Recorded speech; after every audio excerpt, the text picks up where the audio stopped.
Bonjour à tous, alors j'espère que vous allez bien. Alors aujourd'hui je vous montre, j'ai fini les deux diamond painting sur chevalet. Je vous avais déjà présenté celui de la souris mais je vais vous le représenter pour vous faire un petit récapitule de ce que j'ai fait. Et là je viens de finir à l'instant le chien avec le cadeau de Noël entouré de la couronne. Pour rappel il y avait aussi les chats, il y avait aussi je crois d'autres chiens sur, une épée comme ça, je sais plus le nom. Mais moi personnellement j'ai préféré prendre simplement les deux là. Vous voyez, j'ai pas été trop gourmande de ce côté-là, j'ai pris les deux là. Alors je vais vous montrer comment ils sont, hein, simplement. Je vais vous remontrer la souris que je vous avais déjà présentée, mais bon, après comme ça, pour ceux qui n'ont pas vu, au moins, voilà. Alors, les DP là, il faut savoir qu'en fait, il y a des diamants qu'ils ont...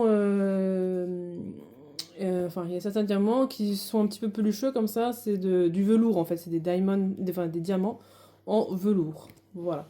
Alors ça, c'est pour les petites souris. Vous voyez, ça brille beaucoup en dessous. Voilà. Et donc en fait, les parties qui sont en velours ici, c'est en fait les petits gilets là des souris. Voilà. Pour ceux qui se posent la question, est-ce que les diamants en velours sont compliqués à diamanter? Pas du tout. Franchement, il n'y a vraiment pas de complications pour les diamanter. Et au niveau des quantités, ça va aussi très très bien. Il n'y a vraiment pas de souci de ce côté-là. Que ça soit pour cela ou pour les autres diamants à diamanter sur cette toile, franchement, il n'y a aucun souci. Voilà. Je vous montre un petit peu plus près si vous voulez. Voilà, alors ça c'est pour ceux en velours, hein. Ceux-là ils brillent pas forcément. Et puis les autres diamants, vous voyez comme ça brille. Donc celle-ci elle est vernicolée, la deuxième que je vais vous montrer, elle n'est pas encore vernicolée, hein.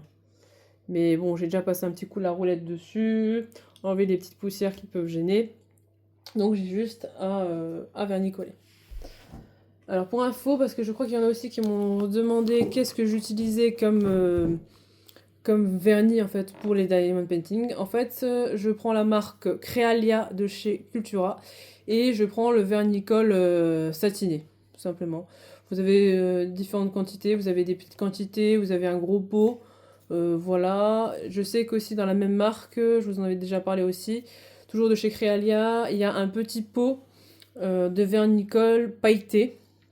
Alors par contre, à savoir, c'est que des pailletés vertes, enfin des paillettes vertes. C'est vrai qu'ils auraient pu faire d'autres paillettes autres que les paillettes vertes, mais bon, ils ont fait vert, voilà. Après, comme je disais aussi, rien ne vous empêche de prendre du vernicole simple, de mettre dans un petit pot, de mettre un petit peu de paillettes, et comme ça vous fait un vernicole pailleté, selon la couleur de la toile, selon ce que vous voulez faire. Voilà. Alors, voici le DP avec le chien de Noël. Voilà. Alors, celle-ci, ce qui était un petit peu embêtant, ce qui était long, on va dire, c'était surtout la couronne, vous voyez, tout autour du chien. Ça, pour le coup, elle était vraiment longue. Un petit peu le cadeau, parce que c'était tout le temps les mêmes couleurs, mais franchement, ça va quand même assez vite. La preuve, hein, j'ai mis à peu près le même temps, que ça soit pour le chien ou pour les souris. Bon, le chien, j'ai pas fait, on va dire, tout de suite le jour d'après, parce que après, j'ai eu d'autres occupations. Voilà. Ce que je peux vous dire, donc le petit bonnet là, il a diamanté. Tout ce qui est blanc, donc ici et ici, c'est aussi des diamants velours en fait. Donc voilà. Donc celle-ci, vous voyez, j'ai juste à vernicoler. Le coup de roulette est passé. Le pinceau, parce que moi, quand j'ai fait un DP, je sais pas si vous faites pareil. Moi, je passe une roulette pour être sûr en fait que tous mes diamants sont bien, sont bien sur la toile, sont bien accrochés sur la toile. Le seul inconvénient, c'est qu'il faut faire attention quand vous avez des gros diamants comme ça, fantasy, c'est un petit peu compliqué parce qu'au niveau de l'épaisseur du diamant, c'est pas tout à fait pareil, enfin c'est un peu différent, on va dire. Donc voilà, donc moi je fais un coup de roulette, c'est ce que j'appelle le coup de roulette justement pour que tout soit bien au même niveau. Et après, je prends un petit pinceau, style un pinceau de maquillage, que je fasse un petit peu partout pour enlever, vous savez, les petits résidus de cire ou autre, ou des petites poussières qui ont pu se mettre. Comme ça me donne un rendu comme ça, bien brillant. Et puis ben, pour le final, hein, comme je vous le disais, celle-ci, ben, je vais la passer au vernicole.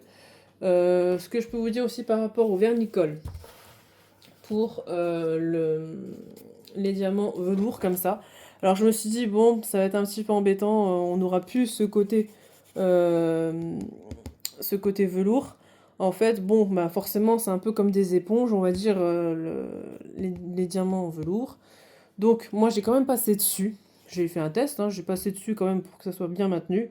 Donc, forcément, après, vous avez plus ce côté velours. Hein, il y a un petit peu, mais bon, comme c'est collé, comme je j'ai passé un coup de vernicole dessus, voilà. Bon, après, c'est votre choix. Après, vous pouvez très bien passer tout le tour au vernicole. Et ici, c'est bien de passer plusieurs coups de roulette pour être sûr que ça tienne et pour avoir vraiment le rendu velours, quoi. Celui-ci, donc je vais faire sûrement la même chose, hein. Après, moi, c'est mon choix, hein. Ça ne m'embête pas plus que ça, que ce soit doux ou pas, hein. Bon, après, il y en a qui vont peut-être me dire, oui, mais alors dans ce cas-là, pourquoi t'as pris des diamants velours qu'il y avait dedans?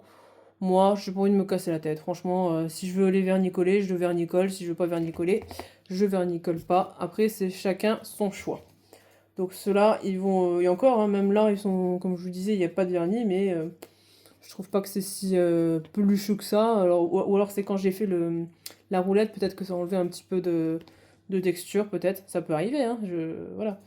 Mais bon, en attendant, c'était pour vous montrer le rendu de ces deux diamond painting que j'avais choisi. Voilà. Bah écoutez, j'espère que vous avez apprécié cette vidéo. N'hésitez pas à me dire en commentaire, vous, comment vous faites avec vos diamond painting sur chevalet. Est-ce que vous les accrochez? Est-ce que vous les offrez? J'avais déjà demandé ça dans une vidéo, mais j'ai pas eu beaucoup de retours. Alors si voilà, vous pouvez m'en dire un petit peu plus, ça m'aiderait pour avoir des idées, parce que bon, après, on les fait. Ou alors, est-ce que vous les stockez? Moi, pour l'instant, je vais les stocker dans une boîte. Mais bon, ça m'intéresse quand même de savoir, vous, qu'est-ce que vous en faites. Voilà. Sinon, qu'est-ce que je peux vous dire d'autre? Bah écoutez, c'est tout. Voilà, vernicole, donc je vous ai redit. Vernicole que moi j'achète, c'est chez Cultura, de la marque Realia. Hein, au pire, vous demandez à une vendeuse, franchement, elle vous aiguillera, il n'y a pas de souci. Voilà. Bah écoutez, j'espère que vous avez apprécié cette vidéo. N'hésitez pas à laisser des pouces bleus comme d'habitude, ça fait toujours plaisir. N'hésitez pas à commenter la vidéo, à me poser des questions si vous avez des questions, à vous abonner et faire venir d'autres abonnés. Voilà, je vous dis à la prochaine. Bye!